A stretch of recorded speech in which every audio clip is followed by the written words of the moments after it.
The fall of Jerusalem. In January of the 9th year of King Zedekiah's reign, King Nebuchadnezzar of Babylon came with his entire army to besiege Jerusalem. 2.5 years later, on July the 18th in the 11th year of Zedekiah's reign, a section of the city wall was broken down. All the officers of the Babylonian army came in and sat in triumph at the middle gate. Nigel-Sharezer of Samgar, and Nebo-Suskim, a chief officer, and Nigel-Sharezer, the king's advisor, and all the other officers of the king of Babylon. When King Zedekiah of Judah and all the soldiers saw that the Babylonians had broken into the city, they fled. They waited for nightfall and then slipped through the gate between the two walls behind the king's garden and headed toward the Jordan Valley. But the Babylonian troops chased them and overtook Zedekiah on the plains of Jericho. They captured him and took him to King Nebuchadnezzar of Babylon, who was at Riblah in the land of Hamath. There the king of Babylon pronounced judgment upon Zedekiah.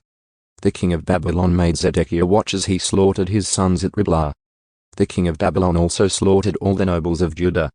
Then he gouged out Zedekiah's eyes and bound him in bronze chains to lead him away to Babylon.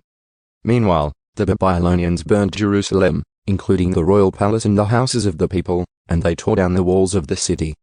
Then Nebuzaradan, the captain of the guard, took as exiles to Babylon the rest of the people who remained in the city, those who had defected to him, and everyone else who remained. But Nebuzaradan allowed some of the poorest people to stay behind in the land of Judah, and he assigned them to care for the vineyards and fields. Jeremiah remains in Judah. King Nebuchadnezzar had told Nebuzaradan, the captain of the guard, to find Jeremiah. "See that he isn't hurt," he said. "Look after him well, and give him anything he wants."